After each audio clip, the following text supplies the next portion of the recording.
Louvado seja nosso Senhor Jesus Cristo, para sempre seja louvado.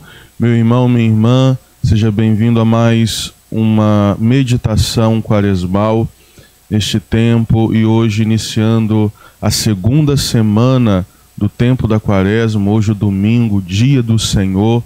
Não se esqueça da Santa Missa, não se esqueça de viver o preceito dominical e, acima de tudo, de demonstrar o seu amor a nosso Senhor Jesus Cristo. Vamos então fazer nossa oração inicial, pedindo a graça de Deus para mais esta meditação. Em nome do Pai, do Filho e do Espírito Santo. Amém. Inspirai, Senhor, as nossas palavras e ações com as luzes do Divino Espírito Santo e ajudai-nos a realizá-las, para que em vós comece e termine tudo aquilo que fizermos. Por Cristo nosso Senhor. Amém.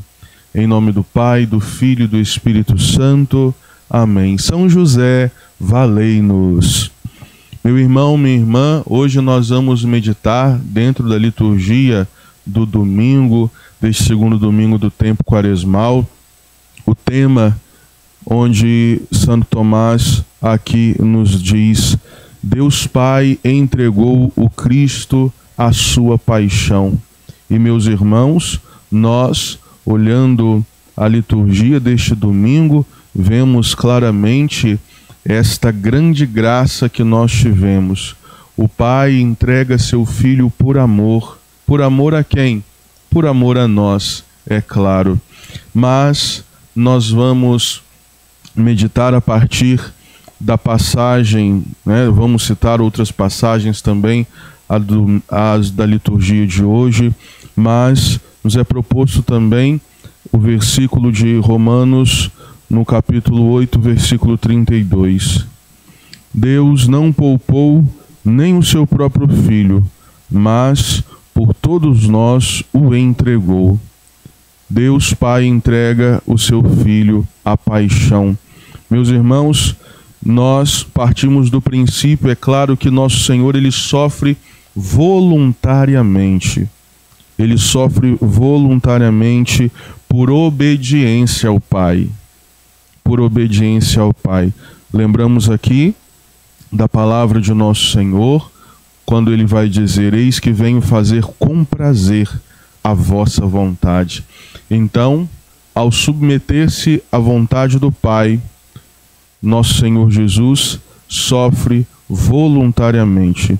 E Deus Pai, então, assim entrega o seu Filho à paixão, e vai nos dizer aqui Santo Tomás, de três maneiras, de três formas, o Pai entrega o seu Filho à paixão. Em primeiro lugar, o Pai entrega Jesus, nosso Senhor, à paixão, quando estabelece desde a fundação do mundo, quando o homem então cai no pecado, quando o pecado entra no mundo, Deus Pai então estabelece que era necessário reparar com a satisfação devida o pecado da humanidade, a destruição que inflige à humanidade o demônio por meio do pecado.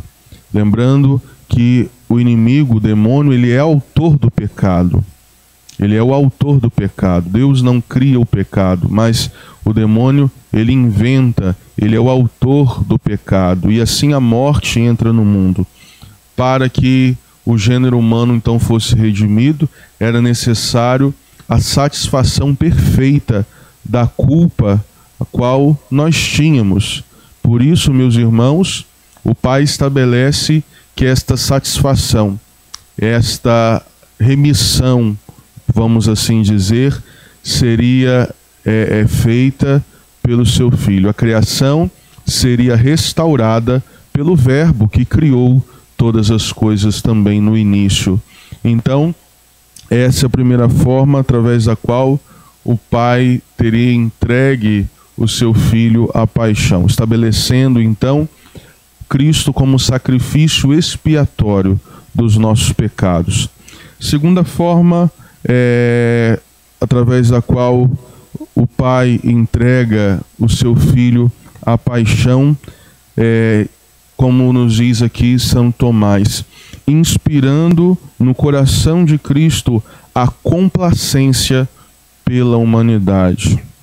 Ou seja, inspirando no coração de seu Filho Jesus o amor, a complacência, a misericórdia para com o gênero humano ferido mortalmente pelo pecado.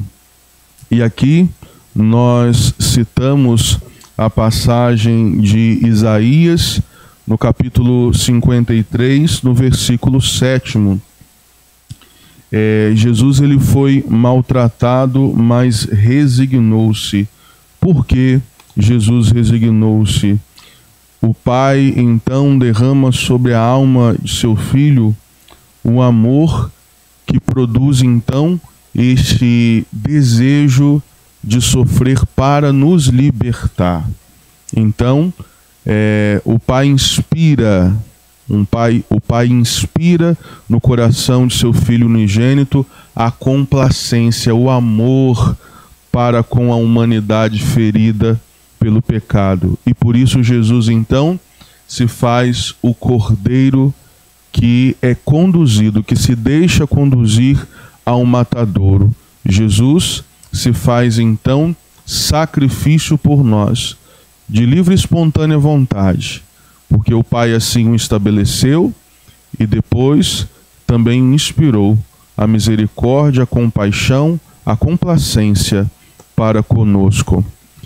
Terceira forma, através da qual o Pai entrega o seu Filho à paixão, como nos diz aqui Santo Tomás, o doutor angélico, o Pai não protegeu o seu Filho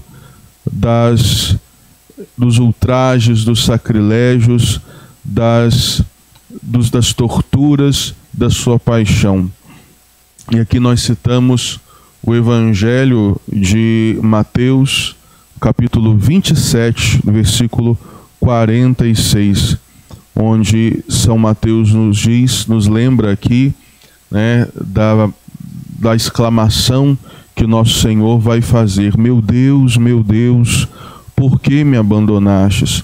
O Pai então expõe o seu Filho ao sofrimento e não o defende, expõe aos seus perseguidores e não o defende. Assim o Pai teria então entregue o seu Filho à paixão. Meus irmãos, se a paixão de Jesus não fosse voluntária, nós poderíamos com toda certeza afirmar que o Pai, que Deus Pai, seria então um carrasco, seria então alguém que produz e quer o mal de seu Filho. Mas o Filho voluntariamente se dispõe e se expõe ao sofrimento por amor a nós. Então, meus irmãos, Jesus ele não se sacrifica, ele não é sacrificado, ele se sacrifica.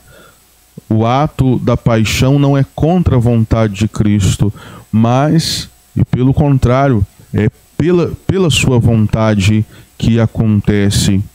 Então, o Pai entrega o seu Filho porque ele sabe que assim redimirá toda a humanidade. Nós somos salvos, resgatados da morte, graças ao sacrifício de Jesus. Vai nos dizer São Paulo em uma de suas cartas: Deus não poupou o seu próprio Filho.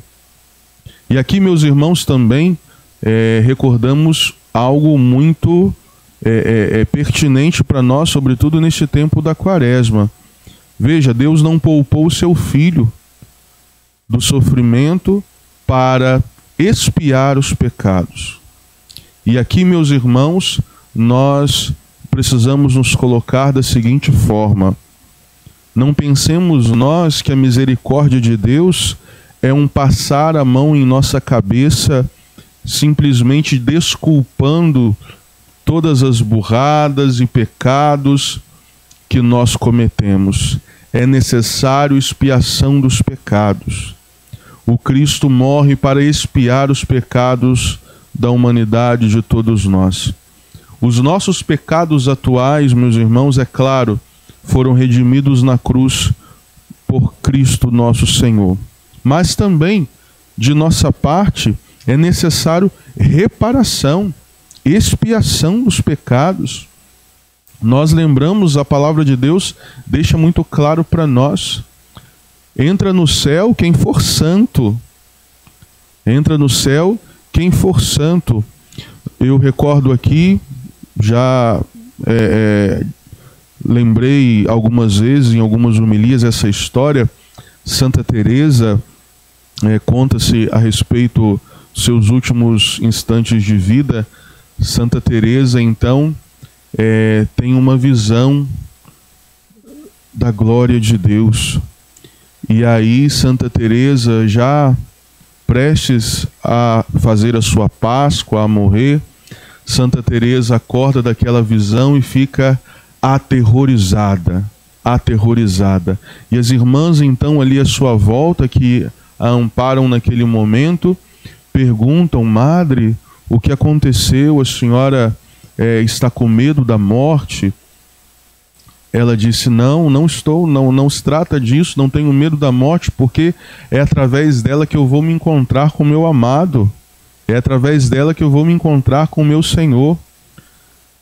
E as irmãs, então, vendo o estado de Santa Teresa ali, agitada, inquieta, vão perguntar: Madre, a senhora está com medo do inferno? E Santa Teresa então vai dizer: não tenho medo do inferno, porque eu sei que isso não é para mim. O inferno não é lugar para mim. Meu lugar é o céu.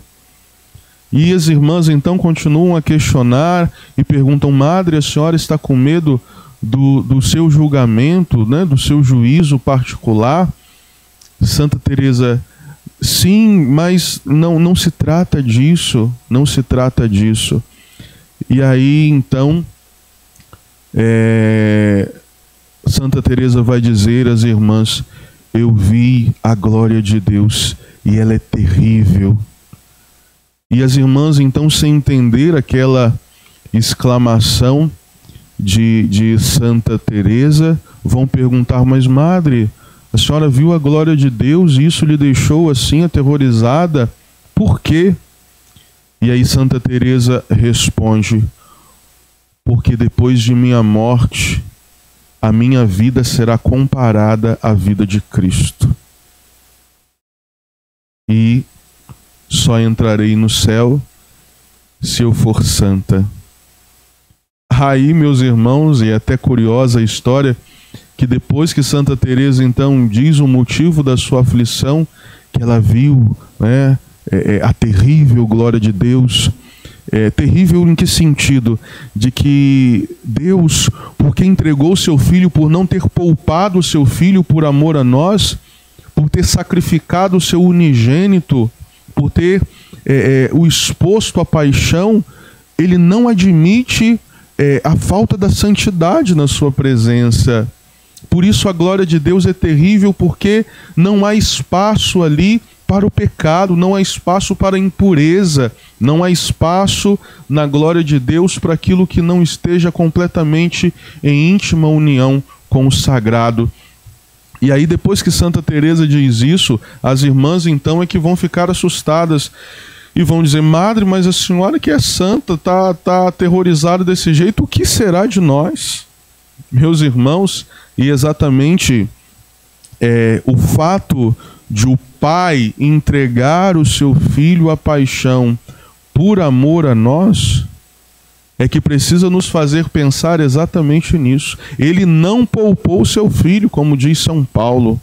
Por isso, nós precisamos buscar a expiação dos nossos pecados. Precisamos buscar a expiação dos nossos pecados, a conversão e a mudança de vida.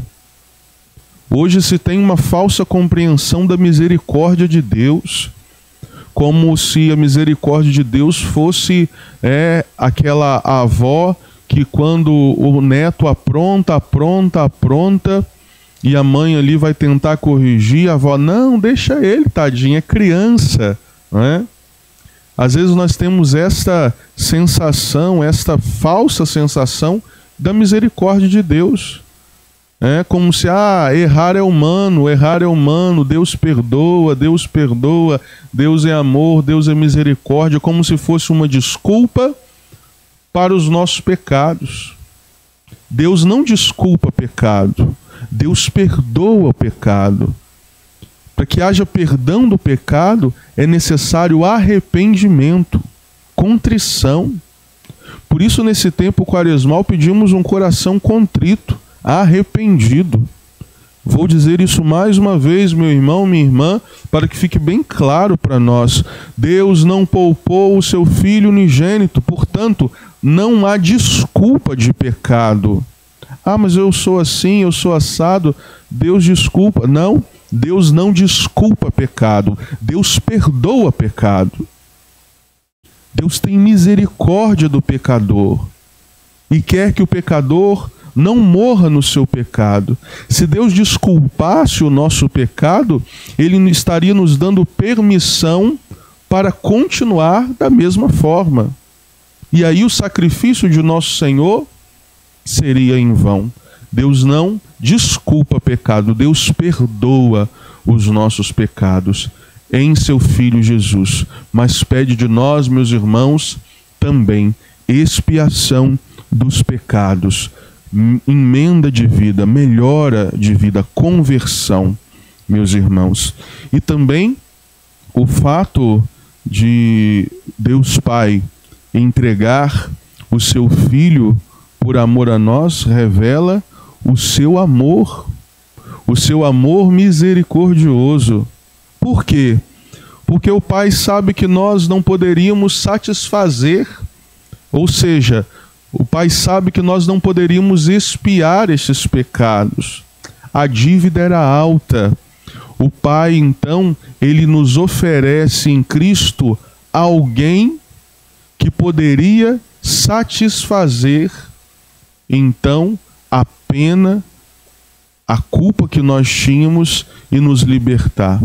O Pai nos ama em seu Filho Jesus, ou seja, sabendo que nós não poderíamos expiar os nossos pecados, o Pai nos oferece o seu Filho para que nós o entregássemos como, vamos dizer assim, pagamento desta grande dívida de pecado que nós temos. De forma, meus irmãos, que a partir desta verdade, do Pai que nos dá o seu Filho, para que mediante o seu sacrifício, o nosso pecado fosse apagado, o Pai nos revela o seu grande amor.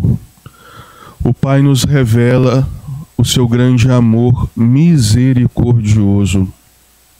Por isso, nós ouvimos aqui também na carta de São Paulo aos Romanos, no capítulo 3, o versículo 25. Deus o destinou para ser vítima de propiciação mediante a fé em seu sangue. Então Deus nos deu a vítima para que nós pudéssemos ofertá-la. Vamos aqui lembrar, e hoje também a liturgia nos apresenta, a passagem do sacrifício de Abraão, onde Abraão é chamado a ofertar o seu filho Isaque, o filho da promessa, o filho que Deus lhe deu. Olha a dinâmica, Deus lhe dá um filho, Deus cumpre a promessa e dá a ele o filho, e agora Deus pede que ele sacrifique este filho por amor. Nós vemos, meus irmãos, a mesma coisa na paixão de nosso Senhor. Deus nos dá o seu Filho para que, mediante ao seu sacrifício, nós encontrássemos então redenção, vida nova. Precisamos, neste tempo, olhar para nós e vermos algo muito claro. Precisa ser muito claro para nós. Somos devedores do amor. Somos todos nós devedores do amor. Fomos amados pelo Filho quando ele voluntariamente se oferta como sacrifício expiatório. Somos amados no Pai, que expõe o seu Filho à paixão e entrega o seu Filho como propiciação dos nossos pecados. Somos amados com um amor misericordioso. E eu pergunto, o que estamos fazendo? Como estamos levando a nossa vida? Será que a nossa vida tem sido uma retribuição deste sacrifício de amor? Será que nossa vida nós temos buscado agradar o coração de Deus, porque Ele se deu por nós? Meus irmãos, somos devedores do amor. Somos devedores do amor. Nada que fizermos pagará, chegará aos pés do tamanho, da grandeza do sacrifício de Jesus. Por isso precisamos levar uma vida santa, uma vida que agrade o coração de Deus, uma vida que corresponda, como dizíamos ontem, agora sim, a partir da Páscoa, a partir da paixão, morte e ressurreição de Jesus, o Senhor espera de nós reciprocidade, que correspondamos ao seu amor por uma vida santa.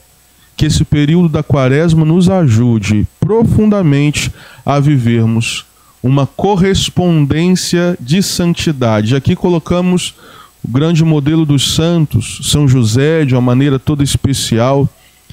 Precisamos corresponder ao amor de Cristo com uma vida santa, nos dedicando à oração, nos dedicando a fugir do pecado, vivendo os sacramentos, sendo fiéis à igreja, enfrentando as coisas do mundo, enfrentando as ideologias do mundo moderno, pregando e anunciando a nosso Senhor com a nossa vida e, se preciso for, passarmos pelo martírio. Nosso Papa Emérito Bento XVI, ele, em um prefácio de um livro, não me recordo agora qual é, ele vai usar uma expressão, uma ideia muito interessante para os nossos tempos. Nós somos chamados hoje em dia a passarmos por vezes pelo martírio da ridicularização. Hoje em dia se faz pouco da fé católica, hoje em dia se despreza o sacrifício de Jesus. Portanto, meus irmãos, eu, você, todos nós somos aqueles que precisam, como São Paulo vai dizer, trazer em nosso corpo as marcas dos sofrimentos de Cristo. Nós precisamos corresponder a este amor por uma vida santa. O Evangelho deste domingo nos fala exatamente da transfiguração. Jesus que sobe ao monte com seus discípulos e se transfigura diante deles, e a voz do Pai vai ressoar no coração dos discípulos: eis meu filho muito amado, escutai-o todos vós, escutai o que ele diz. Hoje somos chamados a ouvir a voz de Deus e, como Abraão, que foi fiel mesmo na dor, mesmo no sacrifício exigente do seu filho, sermos fiéis. Hoje precisamos passar por esse martírio de ridicularização para trazermos em nós, estampados em nós, na nossa vida, as marcas de nosso Senhor. Que Deus abençoe, tenhamos um santo e um abençoado domingo e uma semana repleta das bênçãos e das graças de Deus. Lembrando, somos devedores do amor, somos devedores da paixão de Cristo. Busquemos corresponder por uma vida santa. Pela intercessão de Santo Tomás de Aquino e de São José, abençoe-vos o Deus Todo-Poderoso, Pai, Filho e Espírito Santo. Amém. Louvado seja nosso Senhor Jesus Cristo, para sempre seja louvado. São José, valei-nos.